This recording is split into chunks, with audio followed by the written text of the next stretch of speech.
The number on the prediction wall had never been wrong in 9,000 years, and it said the human battleship would be dead in 4 minutes. Prime Reckoner Oltesh Vaughn read the number again, because reading a certainty twice was the only ritual his people had left.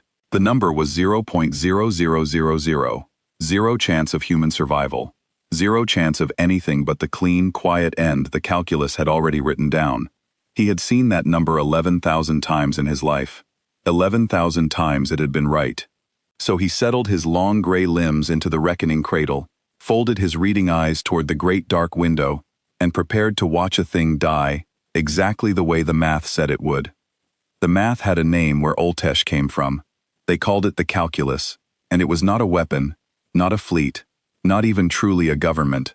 It was a way of knowing. For 9,000 years, his civilization, the sodality of the settled answer, had done one thing better than anyone in the galaxy. They predicted. They measured a foe's hull, its drives, its fuel, its captain's heart rate, and they wrote down the future before the future arrived. Then they sent ships to make the future true. No one had ever beaten a written number. A written number was the universe agreeing in advance. So this should have been simple. Oltesh had been born into the simple. He had been hatched in the counting halls of the sodality's homeworld, and before he could walk, he had been set in front of his first wall and taught to read the lines of light, and he had been good at it. Better than good. The kind of good that gets a young reckoner noticed by the masters. He had read the death of 47 worlds in his long career, and not one of them had ever once surprised him. That was the whole comfort of his life. The universe did what the numbers said it would, and Oltesh read the numbers. And so Oltesh was never afraid, because fear is a thing that lives in the gap between what you expect and what arrives. And in the sodality of the settled answer, that gap had been closed for 9,000 years. There was no room in it for anything to hide.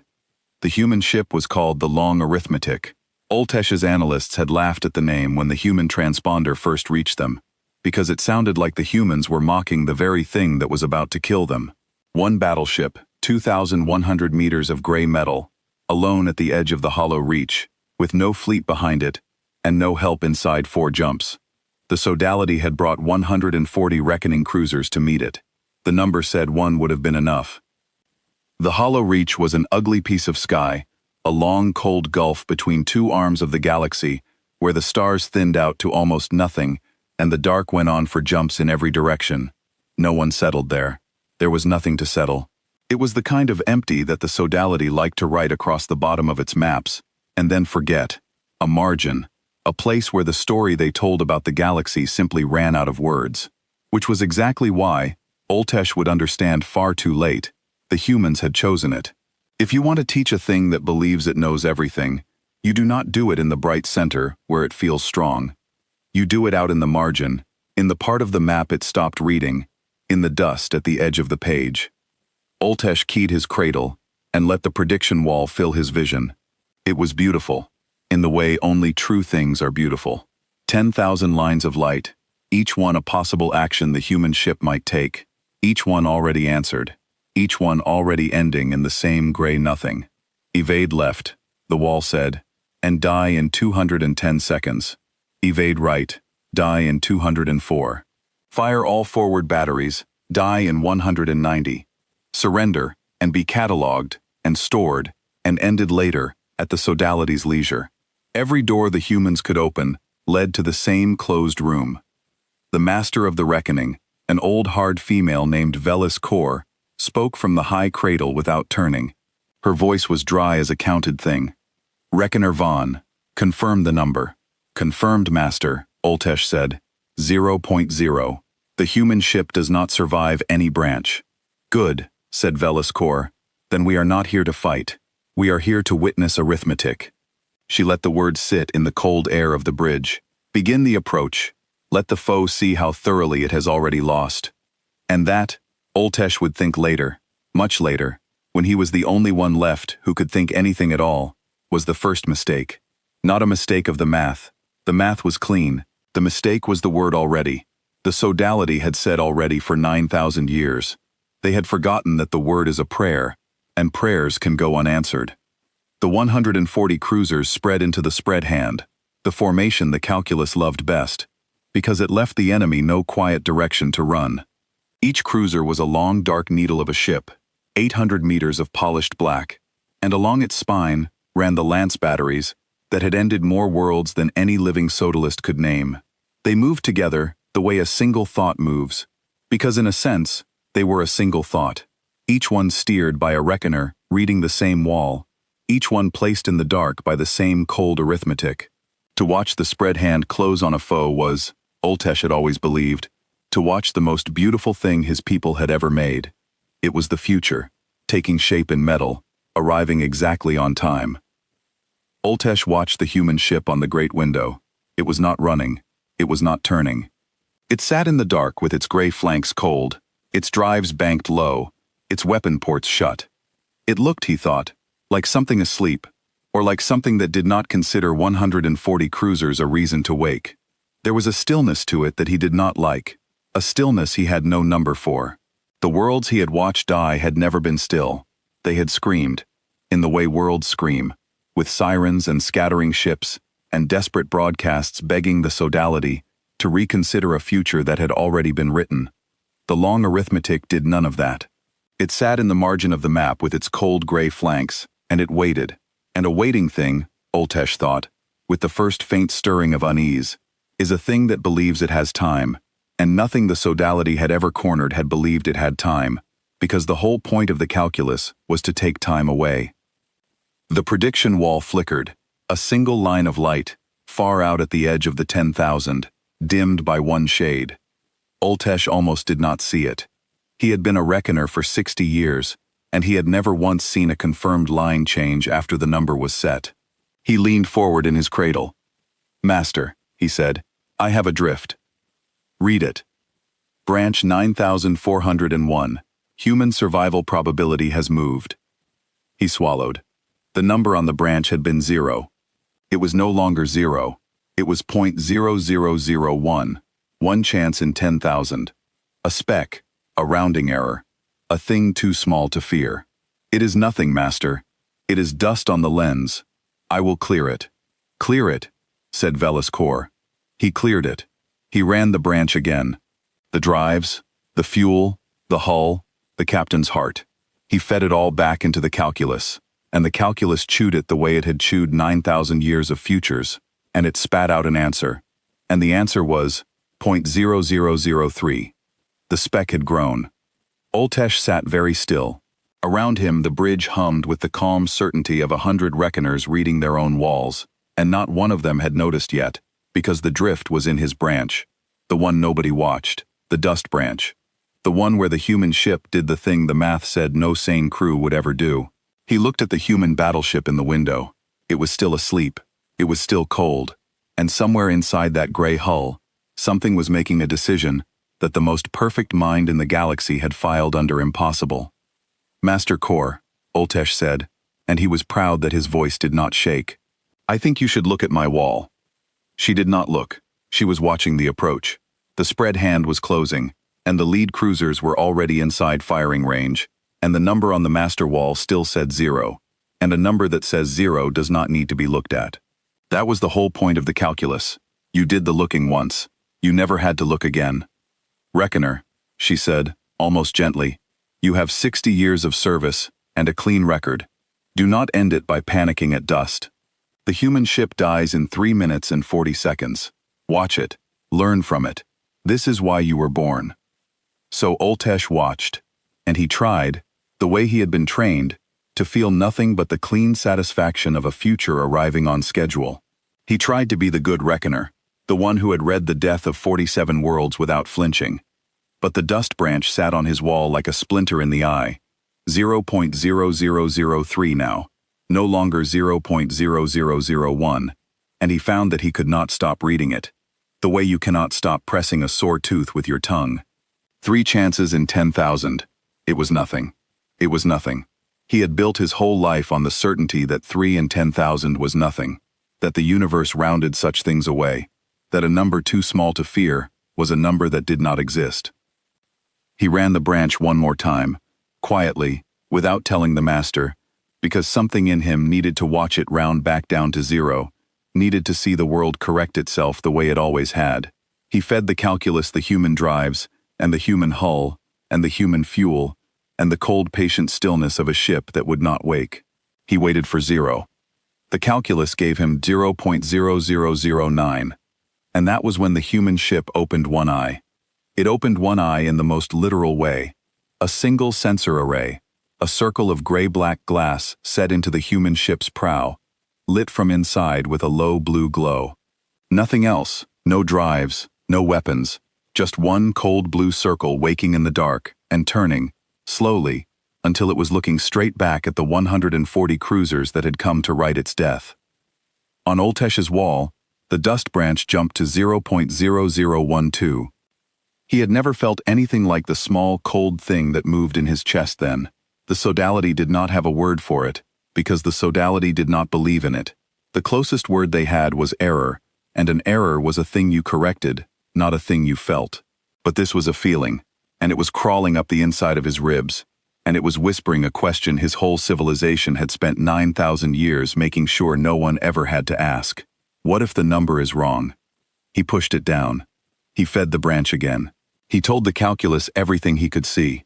One sensor active, drives cold, weapons shut, a single blue eye, watching.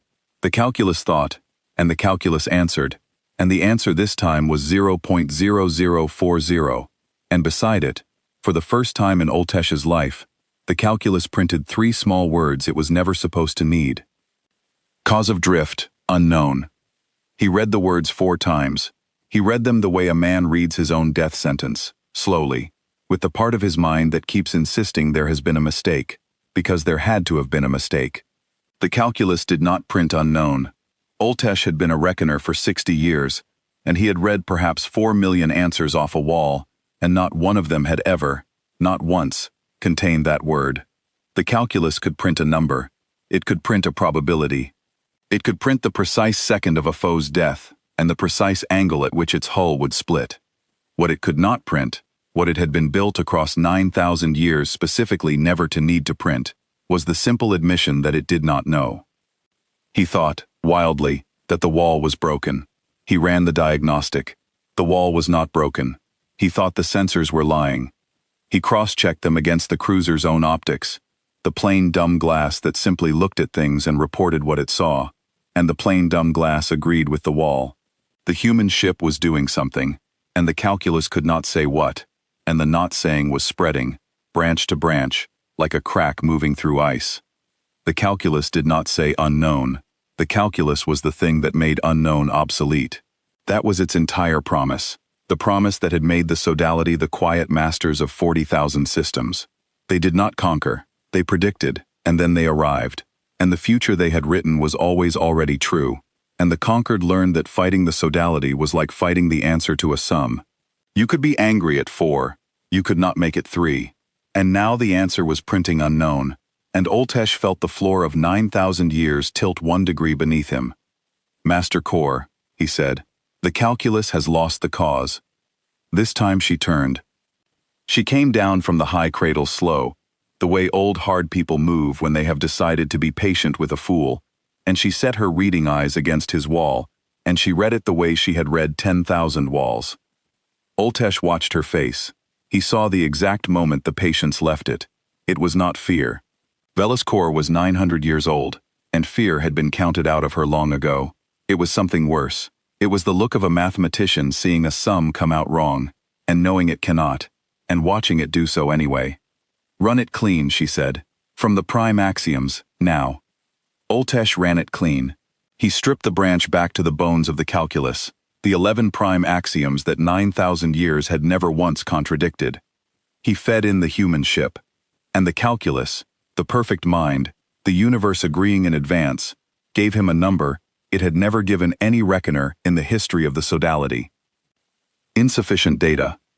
That is impossible, Oltesh said, before he could stop himself. Yes, said Velascor. It is. She straightened.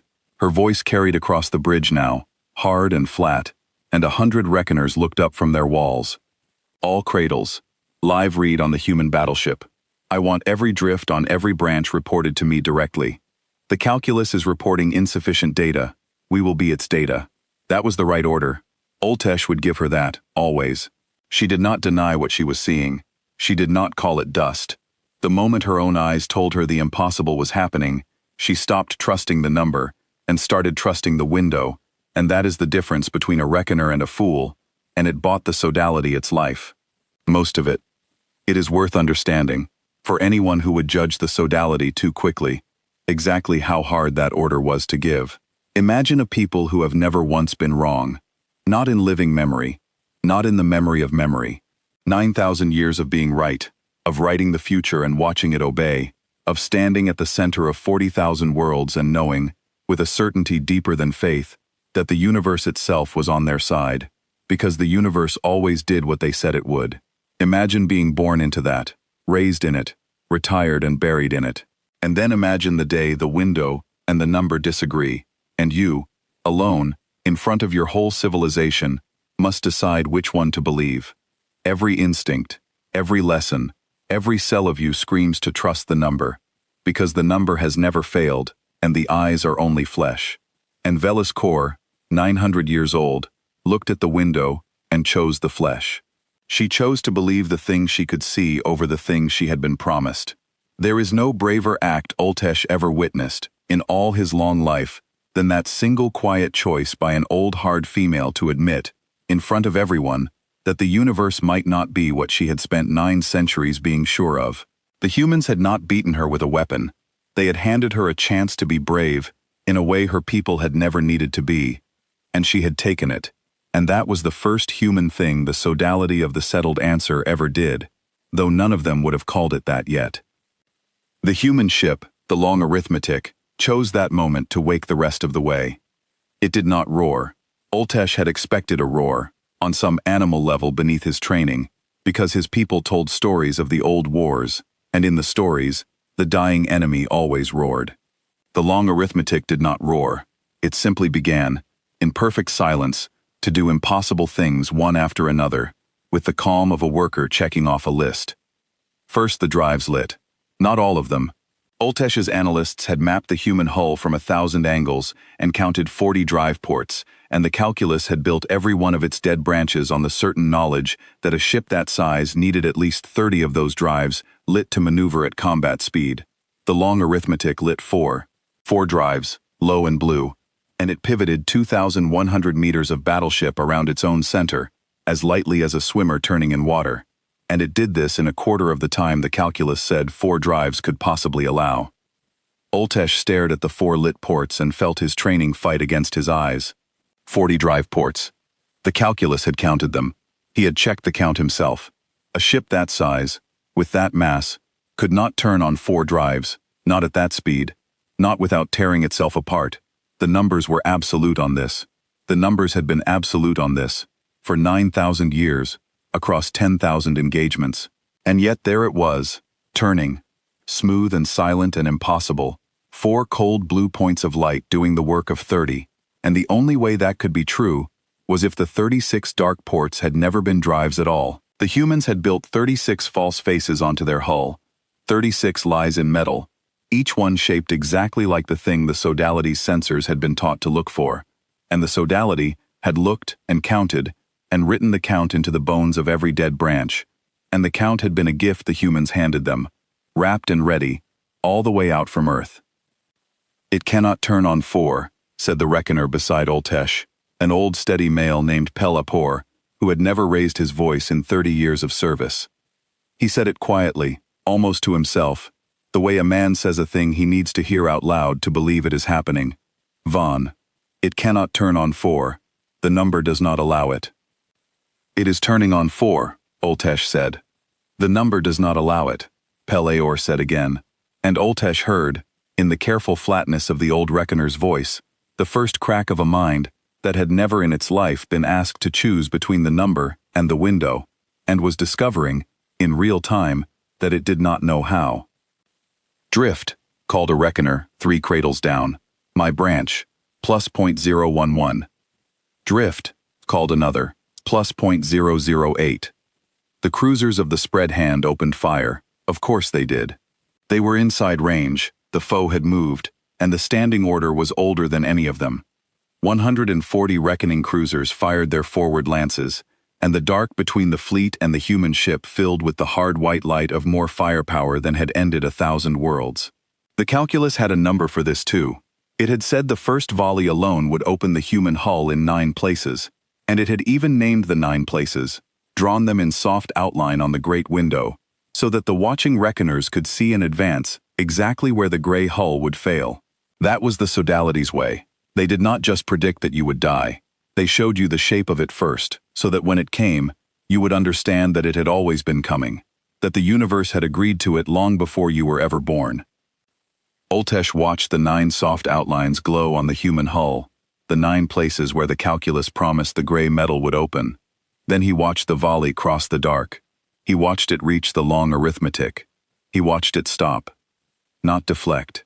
Not scatter against a shield, the way a normal foe's pitiful defenses scattered. The white lances reached a certain distance from the gray hull, and they bent. They curved, all of them, in long, smooth arcs, the way water curves around a stone in a stream, and they slid past the human ship into the empty dark beyond, and not one of them touched it. The long arithmetic did not even seem to notice. Its single blue eye was still turning, counting the fleet, and its 4 cold drives held it steady, while 1,000 years of perfect weaponry slid off the air around it, like rain off a roof. The bridge had gone silent. Even the reckoners had stopped calling their drifts. On the wall in front of Oltesh, the dust branch, the one nobody had watched, was now the brightest line in the 10,000. It read, .4400, 44 chances in 100, that the human ship survived, and it was still climbing, point by point. Every second the humans did something the calculus had filed under will never happen. How? Velascor said. It was not a question to anyone. It was the first time in 900 years that the master of the reckoning had said a word that wanted an answer she did not already have. How is it bending lances? There is no mass for that. There is no field for that. The numbers do not allow it. And Oltesh, 60 years a reckoner, his clean record forgotten, his whole world tilting, heard himself say the most dangerous sentence his civilization had ever produced. Master, perhaps the numbers are not the universe. Perhaps they were only ours. She looked at him, for one long moment, with the impossible burning white in the window.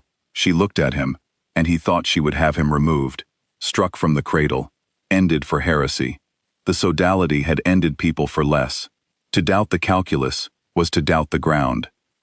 Instead, she said, very quietly, keep that thought, reckoner. We may need it before the hour is out. Then she turned back to the window and raised her voice to a snap. Cease fire. Cease fire on the human ship.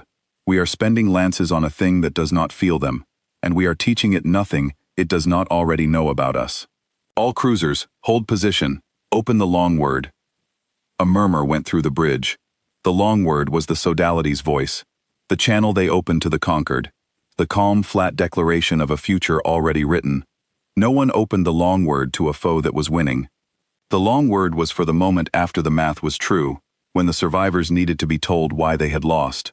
To open it now was to admit that the order of things had reversed, that for the first time in 9,000 years, the sodality was the one that needed to talk. Velascor opened it anyway. That, too, Oltesh would always respect. She did not pretend. The window said she was losing, and so she stopped acting like she was winning, and she reached for the one tool that had never been used while a battle was still in doubt, because doubt was a thing her people had abolished, and she had just watched it walk back into the room. Human vessel, she said, and the long word carried her voice across the dark to the gray hull. This is the master of the reckoning of the settled answer. You are surrounded by 140 cruisers. You have no fleet. You have no help inside 4 jumps. By every measure known to a civilization 9,000 years older than yours, you are already dead. I do not understand why you are not. I am asking you to explain it to me, before one of us makes the kind of mistake that cannot be unmade. For 3 seconds, nothing. Then the human ship answered, and the voice that came back through the long word was not what Oltesh had braced for. It was not a war god. It was not a monster. It was a person, tired and dry and almost warm. A man's voice with a thread of something underneath it that the sodality had no word for, but that Oltesh would later learn, the humans called humor. Master of the reckoning, the human said. "My name is Quartermaster Del Ferro. I'm not the captain. The captain's busy. She told me to take the call because I'm the one who actually knows where everything on this ship is. And right now, you mostly want to know where things are."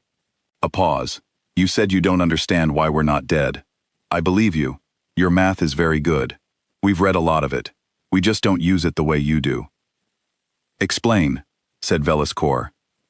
"I'll try," said Del Ferro. "Though I'll warn you, Master, it's the kind of thing that's easier to do than to say. We've found that with most of the really important things.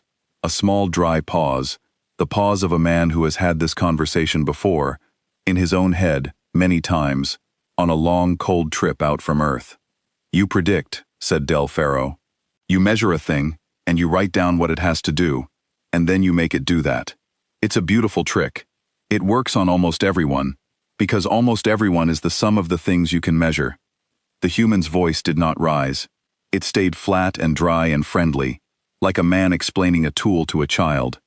"You measured our drives, you measured our hull, you measured our fuel, and then you wrote down what a ship with those drives and that hull and that fuel had to do, and you brought 140 ships to make sure it did it." A small sound, almost a laugh. "Master, here's the part nobody told you. We didn't bring a ship with those drives. We brought a ship that we changed on the way here, in the dark, with the parts you couldn't see, because we read your math, and your math told us exactly which parts you'd be measuring." The dust branch on Oltesh's wall hit .6100. "You read our calculus," Velascor said slowly, "and you built a ship the calculus could not read." "We built a ship," said Del Ferro, "that gives your calculus the answers it expects, right up until the second it matters, and then gives it different ones. Your lance is bent because the field that bends them is the easiest thing in the universe to hide from a sensor that's been told what a human field looks like. You told yourselves what we are. We just agreed with you, all the way out from Earth, and let you do the rest." A pause, and the dry warmth turned thoughtful. "You want to know how long we worked on this ship, Master? 40 years. Not the hull. The hull's easy. Anybody can weld a hull. 40 years on the math. 40 years reading your catalogs, the ones you broadcast to every world you settle, the long, beautiful proofs that tell the conquered exactly why resistance is impossible. You meant them as a kindness, I think, a way of saying, don't fight, it won't help, here is the equation that proves it. And for 9,000 years they worked, because nobody who read them could find the gap." Another pause. "We found the gap, Master. It took us 40 years, and a lot of very tired people, and the gap is so small that I doubt any of your reckoners has ever even looked at it. The gap is this: your math measures what a thing is.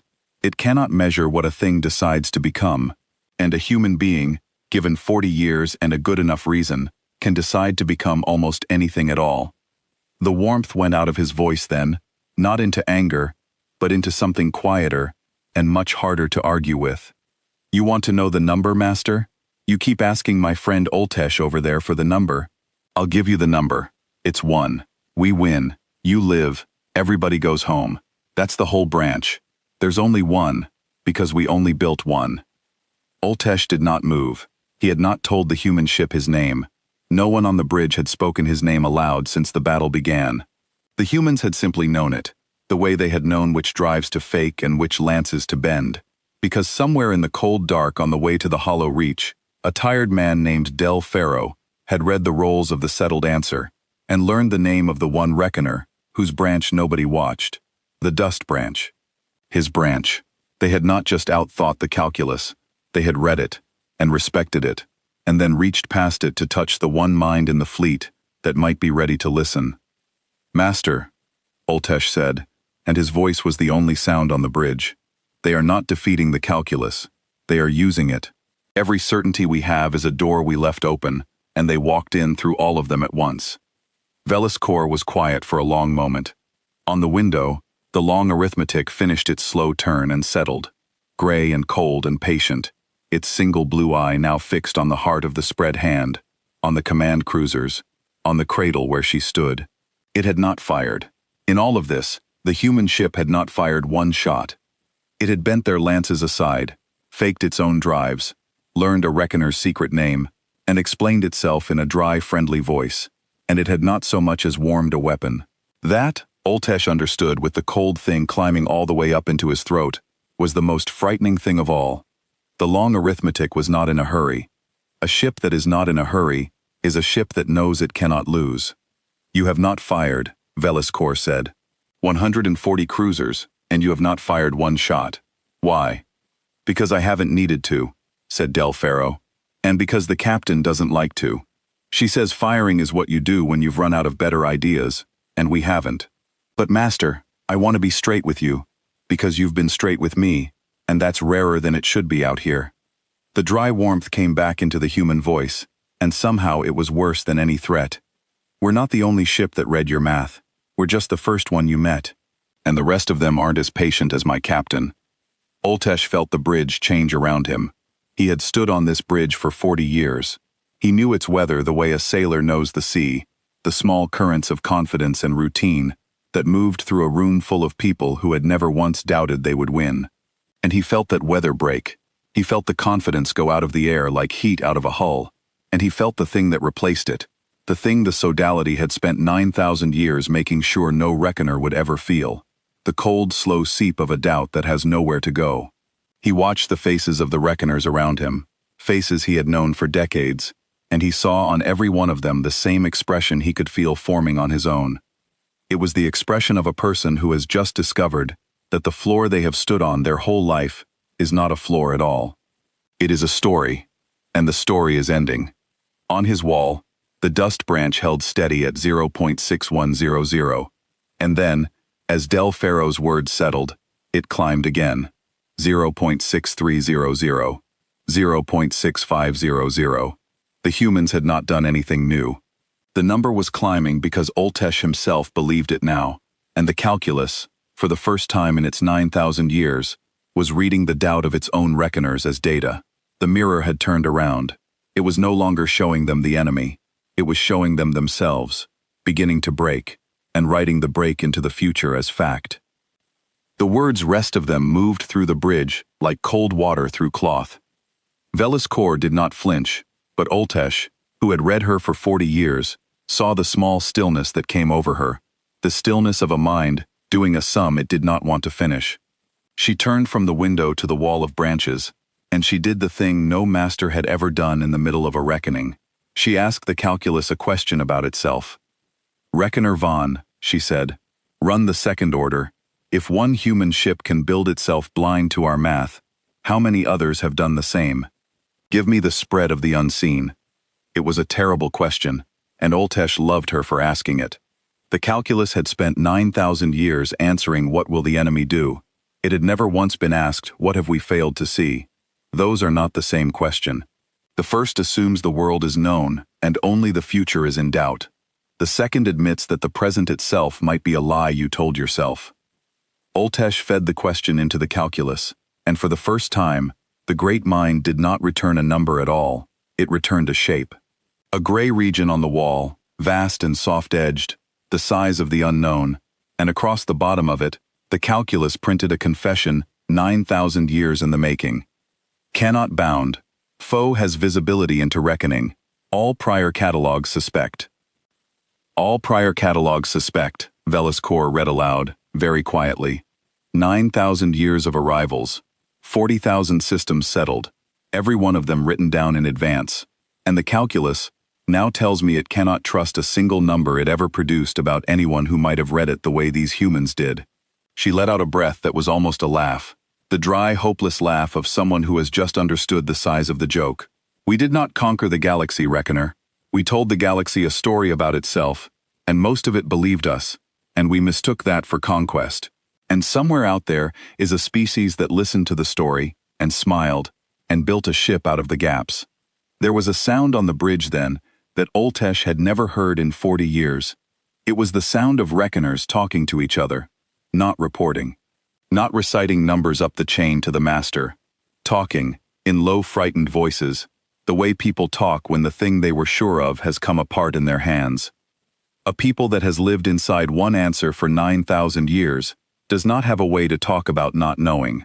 They had no words for it, so they reached for the words they had, the words of the catalog, and found that those words no longer fit anything, and the not fitting was its own kind of terror, the terror of a craftsman whose tools have all turned to water.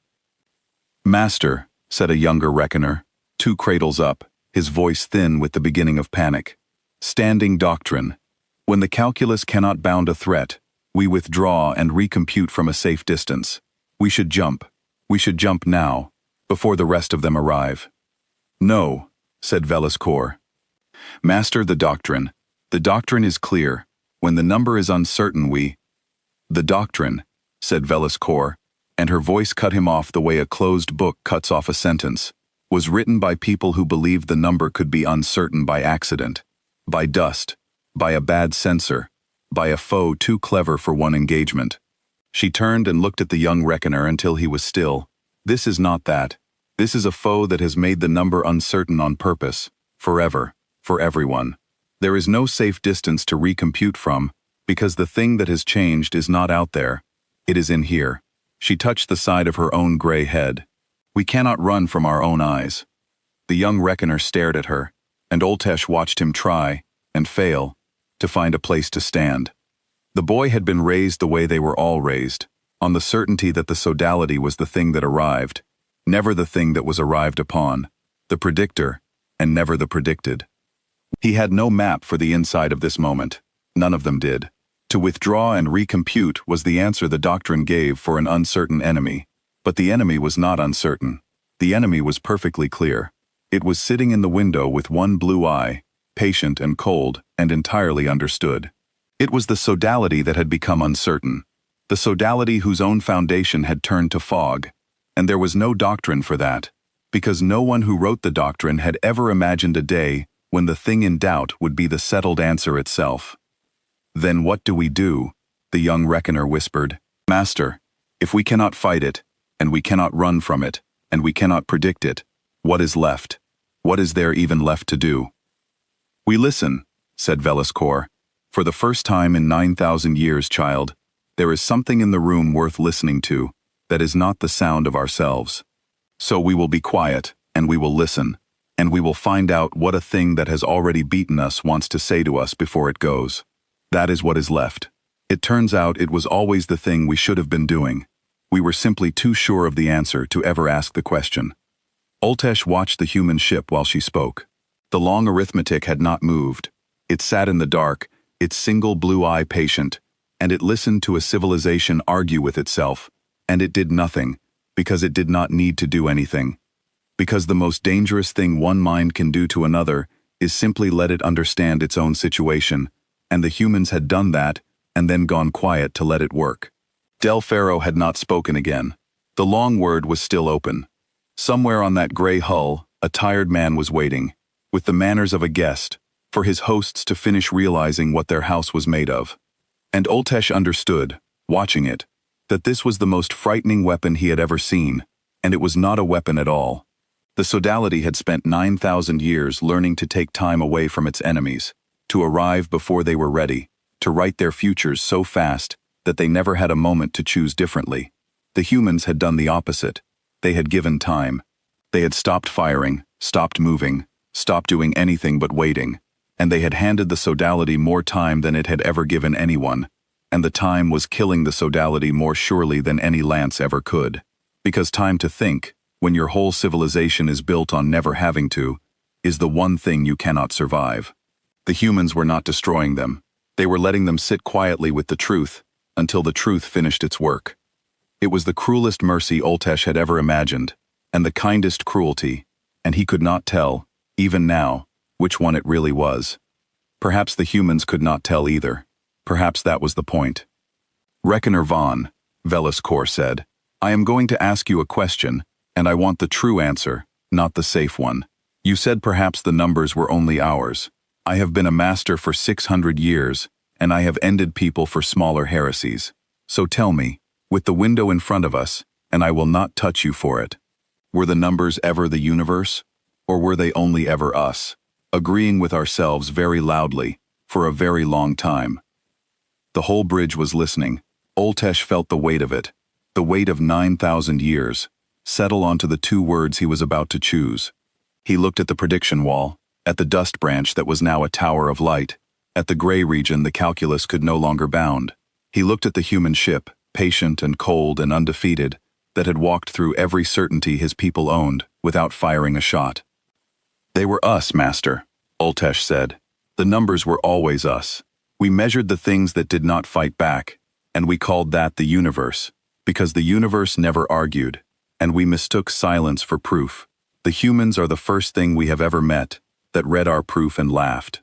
They did not break the calculus. They showed us it was a mirror. We have spent 9,000 years conquering our own reflection."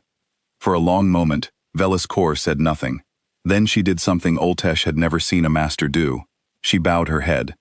Not to him, to the window, to the gray ship and its single blue eye, and the tired man waiting inside it. "Open the long word," she said. "I want to speak to their captain, not the quartermaster, the one who decides whether we live." "The quartermaster decides whether you live," said Del Ferro, and the dry warmth was back, and there was no cruelty in it, which was the most unbearable part. "I told you, I'm the one who knows where everything is. But all right, she's been listening. She always listens. Hold on." There was a small sound on the channel, the sound of one person handing something to another, and then a new voice came across the dark, and Ultesh straightened in his cradle without meaning to, because it was a voice that did not explain, and did not threaten, and did not warm. It was a voice that had simply decided things, a long time ago, and saw no reason to raise itself now. "Master of the Reckoning," the human captain said. "I'm Captain Ren Aster of the Long Arithmetic. My quartermaster has been very patient with you. I'm going to be shorter, because we're past the part where understanding helps." A pause. Not for effect, but the pause of someone deciding how much truth a stranger can hold. "You came here to kill one ship and prove a number. You've learned the number was never real. That's a hard day. I've had hard days.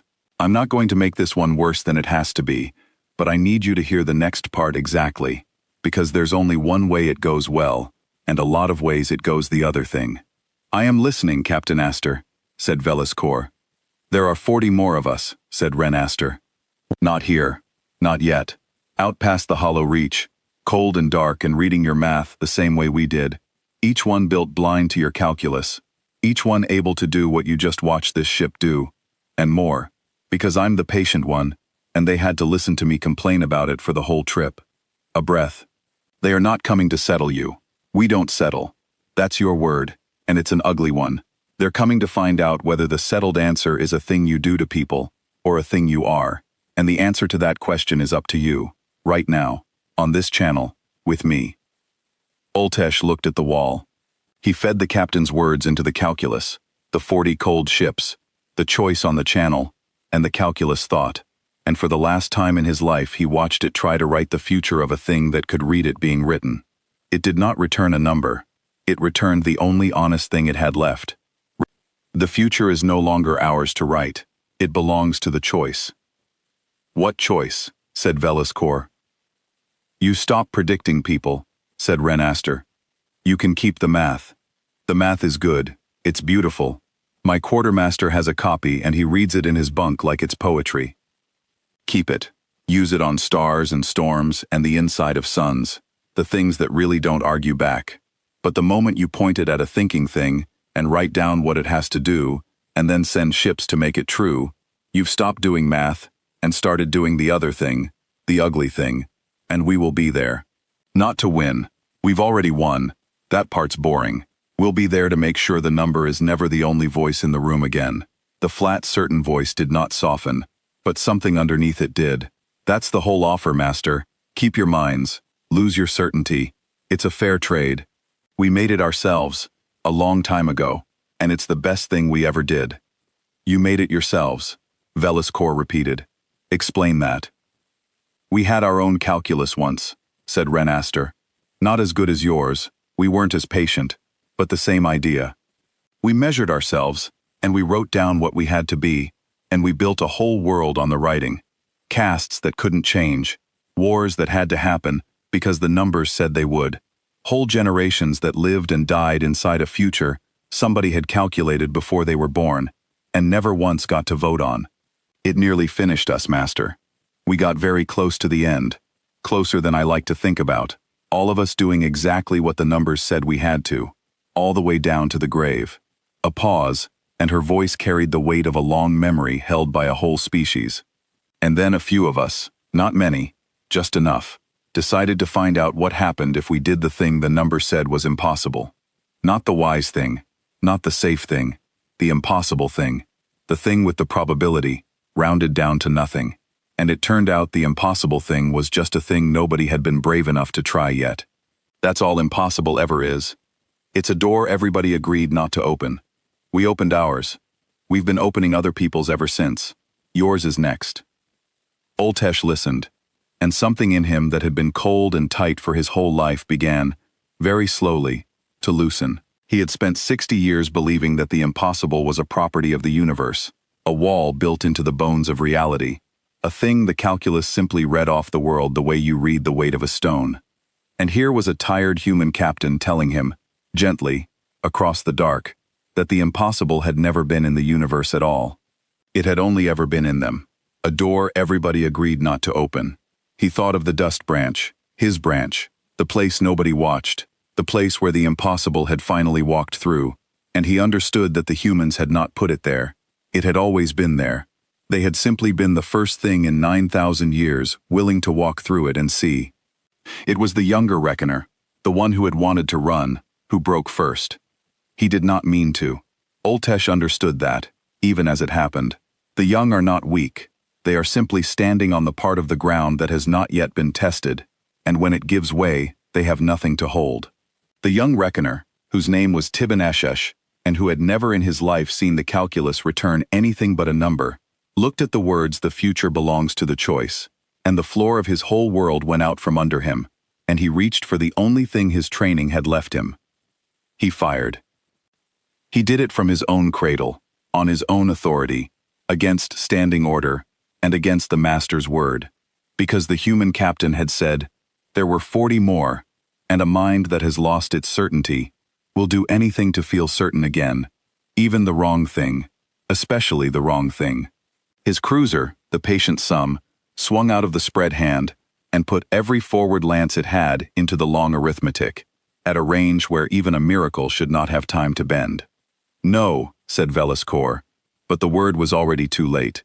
The word was always going to be too late, because that is what fear does. It moves faster than wisdom, and it cleans up nothing. Oltesh watched the lances cross the dark. He watched them reach the gray hull, and he watched the long arithmetic, for the first time in the entire engagement, do something quickly. It did not bend them. There was no time, at that range, even for the human ship, and Oltesh understood in a cold flash that Captain Astor had told the simple truth, the part where understanding stops helping, because the lances were going to land. So the long arithmetic did not waste the moment trying to stop what could not be stopped. Instead it moved, 4 cold drives flaring to a hard blue, 2,100 meters of battleship sliding sideways, faster than 4 drives could possibly move a hull that size, and it put itself, deliberately, precisely, between the lances and the rest of the spread hand. It took the volley, all of it. The lances that the calculus had said would open the human hull in 9 places struck the long arithmetic full on its gray flank, and the hull lit white, and Oltesh's chest seized, because for 1/2 of 1 second, he was certain he was about to watch the impossible ship die after all, exactly the way the original number had promised, and a small terrible part of him was relieved, because at least then, the universe would make sense again. The white light faded. The long arithmetic was still there. There was a long black scar down its gray flank, a real wound, the first mark anyone in the fleet had managed to put on it. And from the scar, a thin line of something bright and silver vented into the dark, and then sealed itself, slowly, like a closing eye. The ship had been hurt. It had let itself be hurt.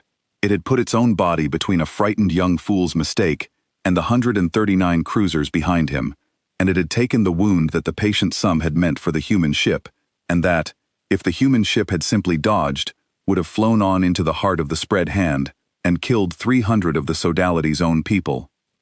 Oltesh ran the moment back in his mind, again and again, because his training would not let him do anything else, because a reckoner's whole life is spent turning events into numbers, and the event would not turn.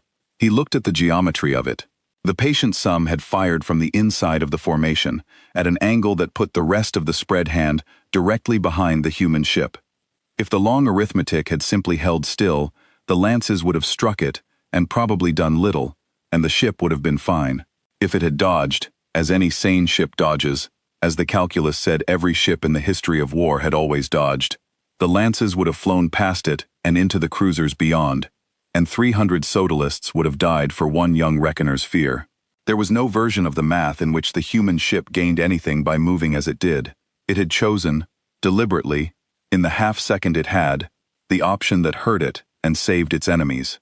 The calculus had no branch for that. The calculus had never needed a branch for that, because in 9,000 years it had never once met a power that, given the choice between its own comfort and a stranger's life, chose the stranger. The bridge was utterly silent.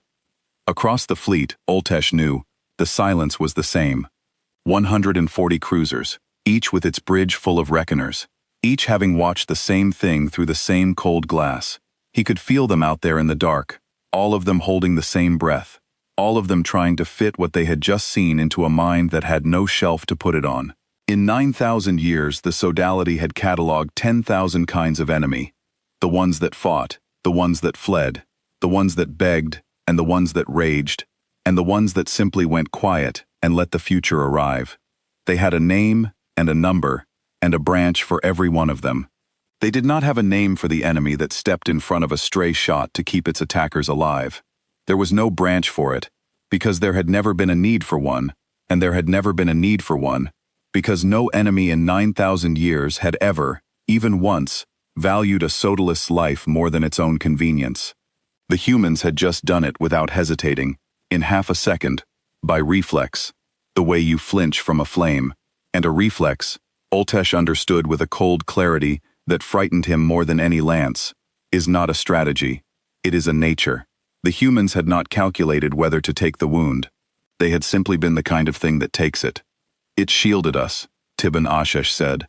His voice was very small. I fired on it, and it moved to shield us. From my own shot. He looked at his hands on the cradle controls as though they belonged to someone else. Why would it do that? Why would it do that? Because, said Ren Aster, over the long word, and her voice was tired now, properly tired, the tiredness of someone who has done a thing she did not want to do, and would do again. Your boy panicked, and if I let his shot through, it goes past me and into you, and 3 of your cruisers come apart, and 300 of your people who never got a vote die because one of them was scared. And then I have to explain to 40 ships full of patient people why the answer to fear was a graveyard. I'd rather take the scar. A pause. Tell him I'm not angry. Tell him I've been the scared one in the chair too. Everybody has a turn. Oltesh felt the cold thing in his chest change. It had been fear, all this time. The long climb of fear, up through his ribs and into his throat, as branch by branch the certainties of 9,000 years had fallen away. Now, watching the silver line seal itself on the wounded gray flank, listening to a tired human captain refuse to be angry at the fool who had wounded her, the cold thing turned into something else. The sodality had no word for it. It was the thing you feel when you have spent your whole life believing you were the strong one, and you meet the genuinely strong one, and the first thing they do with their strength is take a wound meant for you and tell you not to be afraid. He thought of every world he had watched die. 47 of them, in 60 years. Each one read off a wall, and then arrived at and ended. Each one a future he had helped to write. He had never once asked, on any of those days, whether the worlds had wanted to choose something else. The question had not existed. The calculus wrote the future, and the cruisers arrived, and the future came true, and the dying was simply the universe agreeing with the math. He had felt nothing, because there had been nothing to feel. Because a thing that has already been calculated is not a tragedy, it is only a result.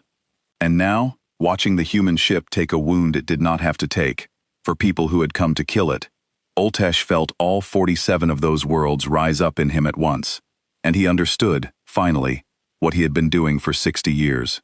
He had not been reading the universe. He had been signing death warrants and calling them weather. The humans had not come to punish him for it. They had come to show him there had been another door the whole time, and to hold it open, and to wait, with terrible patience, for him to see it. Master Core, Ultesh said, and his voice shook, and for once in his life he let it. It could have let the shot through. The math, if it still meant anything, the math says a wounded victor is worse off than an unwounded one. It chose the worse number. It chose to be hurt so that we would live. There is no branch in the calculus for that. There has never been a branch for that. We never wrote one, because we never imagined a power that would spend itself to protect the thing it had already beaten. No, Velascor said softly. We never did. She straightened.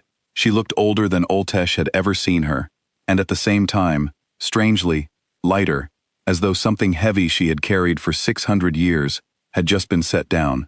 Reckoner Ashish, stand down. You will not be ended for this. We are past ending people. The human is right. You had your turn at being afraid, and it cost a stranger a scar instead of costing us 300 dead. That is a debt, and the sodality pays its debts. Return the patient sum to formation, and do not fire again, on anyone, ever, until I personally tell you the world has gone back to being simple, which it will not. Master, said Tibaneesh, and there were no words after it, only the sound of a young mind learning that the ground it had lost was never going to come back, and that it would have to walk on the moving thing underneath instead, the way the rest of the living do. Ultesh watched the young reckoner sink back into his cradle, and he felt something he had not felt in 60 years of service. He felt kinship. He had spent his whole career alone in a way he had never named, alone on the dust branch, watching the part of the wall where nothing was ever supposed to happen, while the important reckoners watched the important branches and rose through the ranks and never once doubted. He had told himself it did not matter, that the dust branch was a duty like any other, that someone had to watch the place where the impossible would appear, even though the impossible never came. And now the impossible had come, on his branch, of all of them. And the boy who had fired in fear was learning in one terrible hour what Ultesh had been quietly learning for 60 years without knowing it. That certainty is a comfortable cage, that the cage feels like safety, right up until the day something kind reaches in and opens it, and that the opening, however gentle, always feels at first exactly like the world ending, because in a way it is. One world ends, the small certain one, and a larger one begins, and the only way through is to let the first one go. Velascor turned back to the window, to the wounded gray ship, to its single blue eye, still patient, still turning, still undefeated, even with a black scar down its side. Captain Astor, she said, you have made your offer. You have taken a wound to prove the worth of it, which is a thing my people will understand in their bones, long after they have stopped understanding it in their heads. So I will give you my answer, and I will give it as the master of the reckoning, which means it binds every cruiser the sodality has ever sent, and every one it ever will. She drew a breath, and Ultesh heard 9,000 years go into it. We accept. We keep the math. We lose the certainty. From this hour the calculus turns its eye on stars and storms, and the cold insides of suns, on the things that do not think, and it never again writes the future of a mind, and sends ships to make it true.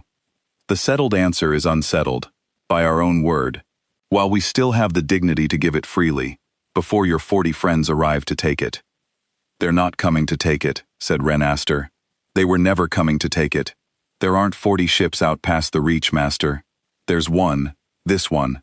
I lied to you. The bridge did not breathe. I lied to you, the human captain said again, evenly, because the truth, that a single ship had already beaten your whole way of knowing, was too big for you to hold all at once. And a mind that can't hold the truth reaches for a weapon, which your boy just proved. So I gave you a smaller, scarier truth, 40 ships, a thing you could be afraid of in a normal way, and I let the fear do the work the truth couldn't, and I bought us the 20 minutes it took for you to stop being the settled answer and start being people again. Ultesh thought about that, and the cold thing in him turned over once more, because it was true, and it was clever, and it was kind, all at once, and his civilization did not have a category that held all three. The humans had not threatened them with a fleet because they had a fleet. They had invented a fleet, a gentle fiction, a smaller fear, to stand in front of the unbearable one, because they had understood, better than the sodality understood itself, exactly how much truth a frightened mind can hold and not break. It was the kind of thing you do for a child waking from a nightmare. You do not explain the whole dark to them at once.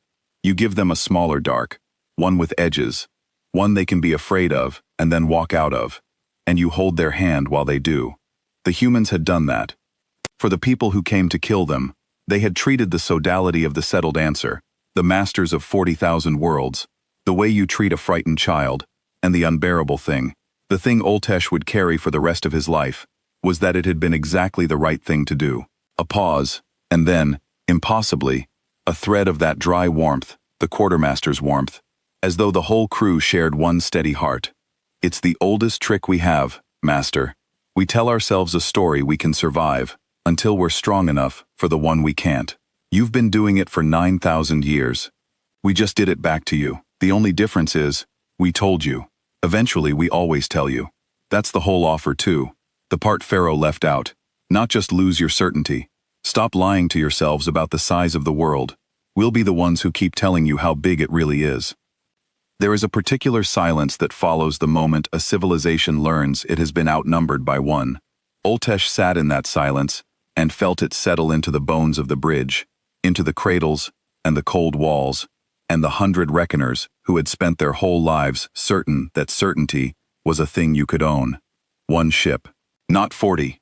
One battleship, wounded now, gray and patient at the edge of the hollow reach, had walked through 9,000 years of perfect prediction without firing a shot in anger. And then, when it could have let them frighten themselves into a war, it had lied to them gently, the way you lie to someone standing too close to an edge, and walked them back from it. One ship, Velascor said. She said it the way a person says a word in a language they are only now beginning to learn. I committed the entire doctrine of the settled answer. I unmade 9,000 years of conquest. I surrendered the certainty that built 40,000 worlds to one ship. That tells me the count never mattered. It was never how many of you there were. It was that even one of you could do this. She turned from the window, and she looked at Oltesh, and there was something on her old hard face that he had never seen there in 40 years. It was not defeat. It was the beginning of relief. You were right, Reckoner. The numbers were only ever us.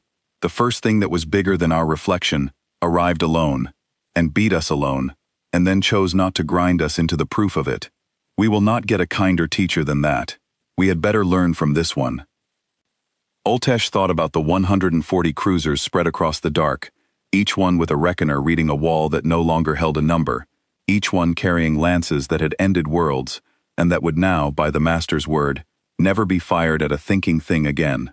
He thought about the 40,000 worlds the sodality had settled, all of them living inside a story that had just been told it was only a story, and he wondered how many of them would weep, and how many would dance, and how many would simply stand outside in the open air and look up at a sky that no longer had their futures written across it.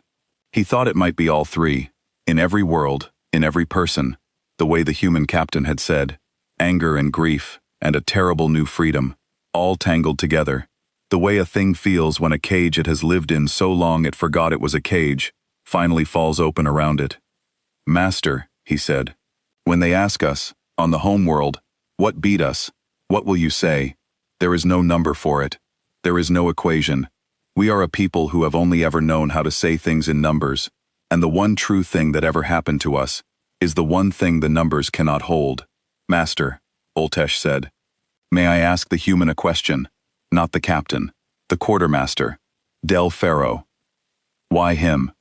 Because he is the one who knows where everything is, Oltesh said, and I think I have lost the location of something important, and I would like it back. Velascor almost smiled. It was a strange thing on her, like the first crack in spring ice. Open the long word for the reckoner, she said. Let the one whose branch we never watched speak to the one who watched it for us. The channel opened. Oltesh leaned toward the gray window, toward the wounded ship and its single patient eye, and he spoke to the tired, warm voice that had known his name when no one had spoken it. Quartermaster Pharaoh, he said, you knew my name. Out of 100 reckoners on this bridge, you spoke to me. The one whose branch nobody watches. The dust branch. The place where nothing important is ever supposed to happen. How did you know that the one who would listen was the one no one listens to? There was a sound on the channel that might have been a man settling more comfortably into a chair, the sound of someone who had been hoping to be asked this exact thing, Because it's always the dust branch, reckoner, said Del Ferro. Every civilization that ever convinced itself it had the world figured out has a dust branch, a place it stopped looking, because it was sure nothing would ever come from there. And that's exactly where the new thing always comes from. Because the new thing is, by definition, the thing you weren't watching for. A pause, warm and unhurried. We read your rolls on the way out. We saw 100 reckoners assigned to the branches that mattered, and one reckoner, 60 years in, clean record, assigned to the branch that couldn't. And I thought, there, that's the one who'll see it first, because he spent his whole career staring at the part of the wall where the impossible would have to appear. Everybody else was watching for the expected. You were the only one in the right place to be surprised. The warmth deepened, and underneath it was something almost like respect, the real kind. The kind you cannot fake across a cold, dark void. You didn't lose anything, Oltesh. You found it. You're the man who saw the number move. 9,000 years of reckoners, and the first one to catch the future changing its mind was you. That's not the dust branch. That's the whole reason there was ever a wall. Oltesh sat with that for a long time. Around him the bridge was quiet, and the wounded gray ship hung in the window with its scar slowly sealing, and the prediction wall, for the first time in his life, showed no number at all. It showed only the soft gray region of the unbounded, the honest shape of a future no one owned, and across the bottom of it, the calculus had stopped trying to write what would happen, and had begun, in small careful letters, to simply record what was. What happens now, Oltesh said, to us, to the 40,000 worlds we settled with a story, to the calculus. That's up to you, said Ren Aster, the captain, taking the channel back, her flat, certain voice gentle now in the way that only very strong things can afford to be. Here's what I'd do, if you're asking, and I think you are. Go home, all 140 of you. Don't recompute, don't regroup, don't run the second order again looking for a way to make this not have happened. Because there isn't one, and the looking will only hurt you. Go home, and tell the 40,000 worlds the truth. Tell them the settled answer was never the universe. Tell them it was the longest story anyone ever told, and that it's over, and that what comes next is the harder, better thing, where you ask instead of predict, and you listen instead of arrive. A pause. Some of them will be angry. Some of them have wanted to be angry for 9,000 years, and never had anywhere to put it. Let them. Anger at the end of a lie is just grief that hasn't found its feet yet. They'll stand up. People do. And you, said Velascor, the long arithmetic, the one ship, where do you go? Out, said Ren Aster. There's a lot of galaxy, Master, and a lot of it has been living under one story or another. We go and we find the stories, and we tell the people living inside them how big the world really is. That's the work. It's slow. We like it slow. My quartermaster says the only thing worth doing fast is leaving a party, and we don't get invited to many. Something that was almost a laugh moved under the words. We came to the Hollow Reach because your story was one of the biggest, and the biggest stories cast the longest shadows, and there were 40,000 worlds standing in yours who'd never seen the sun. Now they will. That's enough. That's a good day's work for one ship. One ship, Oltesh said again, softly, and this time, the words did not frighten him. They steadied him, the way a true thing always steadies, once you stop fighting it. One ship had been enough. One ship would always have been enough, because the thing it carried was never measured in hulls or lances or drives. It was carried in a tired quartermaster who knew where everything was, and a captain who took a scar to spare 300 strangers, and a whole crew that shared one steady warm heart and used it, against every cold law of war, to be kind to the people they had already beaten. Reckoner Vaughn, said Velascor, record the engagement, truthfully, all of it, the number that moved, the branch we never watched, the lie about the 40 ships and the truth underneath it, the wound the human took for us. All of it, exactly, so that 9,000 years from now, when some young reckoner reads it and asks how the settled answer ended, the answer they find is not a defeat, because it was not a defeat. She looked at the gray ship one last time, and she bowed her head to it again, fully, the bow of one captain to another across the longest distance there is. It was the day we were finally told the truth, by the only thing in the galaxy strong enough to tell it gently. Recorded as a kindness, because that is what it was, The long arithmetic began, slowly, to turn away.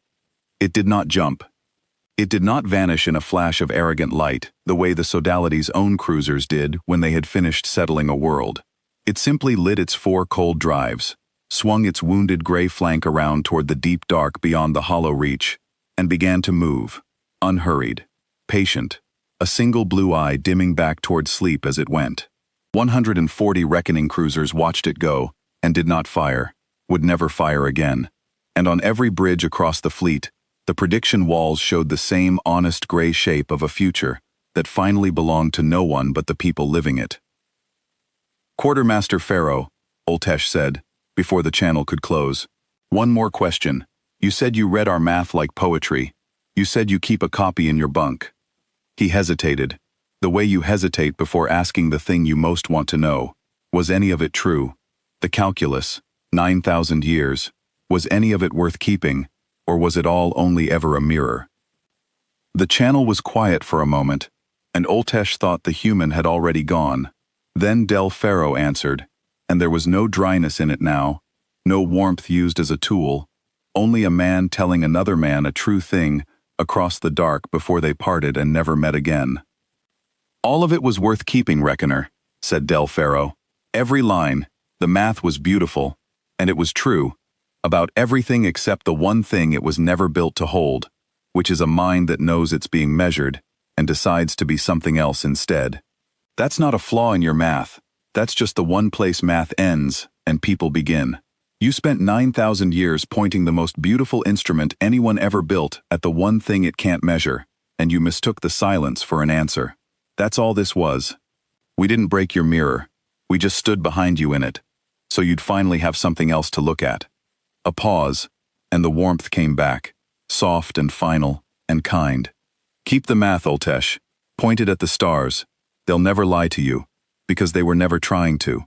And the next time the number on your wall starts to move, in the branch nobody's watching, you'll know what it means. It means somebody out here decided to surprise you, and you, of everyone, will be standing in exactly the right place to see it first." The channel closed. The long arithmetic dwindled into the dark, one cold gray ship with a ceiling scar and a single dimming eye, until the great window held only stars, and the place where it had been, and the soft gray shape on the prediction wall where no number would ever lie again. Oltesh Vaughn sat in his cradle for a long while after, in the new quiet. The quiet that comes when the loudest voice in the room has finally stopped agreeing with itself. He should have felt grief. He had watched his civilization's entire reason for being walk into the room and gently set itself down. He had seen the calculus, the perfect mind, 9,000 years old, print insufficient data and cannot bound, and the future belongs to the choice. By every measure he had been raised on, this was the worst day in the history of the settled answer. He did not feel grief, he felt the strangest thing, the thing he had no word for until much later, when he had spent years writing the true record and teaching young reckoners to watch the branch no one watches. The feeling was relief. The relief of a man who has carried a heavy certain thing his whole life, up a long hill, in the dark, sure that putting it down would mean falling, and who has finally set it down and discovered that the ground was there all along, that it had always been there, that the only thing the weight had ever done was make him afraid to stand on his own feet. The number had said 0. The human ship had lived, and in the gap between those two things, in the dust branch nobody watched, an entire civilization had finally been allowed to be wrong, and to survive being wrong, and to learn that surviving being wrong is the only thing that has ever made anyone strong. In the years that followed, when Oltesh Vaughn was the keeper of the true record, and the teacher of a new kind of reckoner, the young ones would ask him about that day, and they would always ask the wrong question first. They would ask how the human ship had bent the lances. They would ask about the fields, the drives, the math, the 40 years of work, as though if they could only understand the machine, they would understand the day. And Oltesh would let them ask, and then he would tell them, gently, that they were doing the old thing again, the thing the calculus had always done, reaching for the part they could measure, and mistaking it for the part that mattered. The lances were not the lesson. The lances were the smallest, easiest, dullest part of the whole day. The lesson was the half-second in which a ship chose a wound. The lesson was the lie that was kinder than the truth. The lesson was a tired voice saying, "Everybody has a turn at being scared." The lesson was that the most powerful thing any of them had ever met had used every scrap of its power to make sure that the people it had already beaten walked away alive, and frightened, and free, and a little wiser.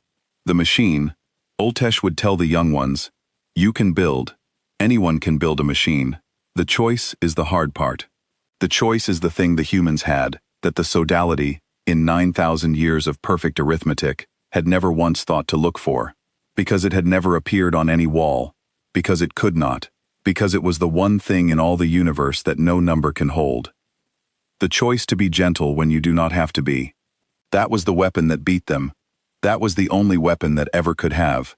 And then Oltesh would send the young ones back to their walls, and he would tell them to watch the branch nobody watches, the dust branch, the place where the impossible has to appear, if it appears at all.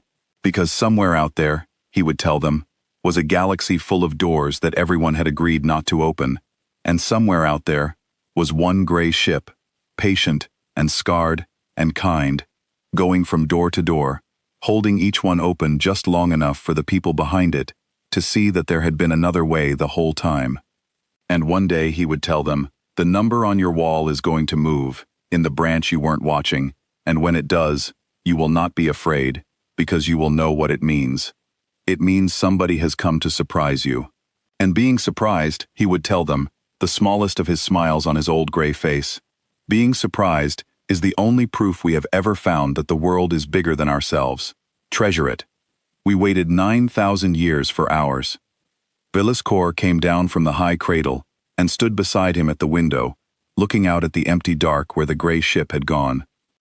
"They will ask me, when we get home," she said quietly, "how it is possible that one ship unmade the settled answer, and I will not be able to tell them, because the true answer does not fit in a number, and we are a people who have only ever spoken in numbers."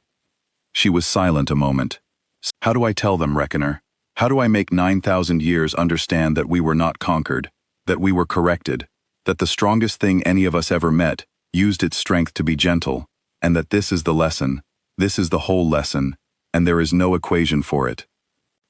Oltesh looked at the empty window, at the stars that had never lied because they were never trying to, and he thought of a tired man who knew where everything was, and a captain who took a scar she did not have to take. "Tell them the truth, Master," he said. "Tell them a single human battleship defied every law we owned, walked through every certainty we had, and could have ended us 100 ways, and instead, it took a wound meant for us, and it told us a kind lie to keep us from a war, and then it taught us how big the world really is, and turned around, and left us alive to live in it." He felt the relief settle all the way down into him, warm and final and true. Tell them we were not the answer after all. We were only a very long question, and on the day we finally met something strong enough to answer it, the answer was mercy. Record it as a kindness, Master, because in 9,000 years of certainty, it is the first and only thing we ever learned that the numbers could not have told us. And it came from one ship, alone, in the dark, that defied all our logic, and was gentle anyway. Villascour was quiet for a long moment, looking out at the place where the gray ship had been. Then she nodded, slowly, the way the very old nod when they have decided to accept a thing they cannot change, and would not change even if they could. "A kindness," she said. "Yes, I think that is the only word that will not be a lie." She turned from the window, and for the first time since the battle began, the hardness was wholly gone from her, and what was left underneath was not weakness, but something older and steadier, the thing that hardness had been hiding her whole life. "I have ended worlds, Reckoner. So have you.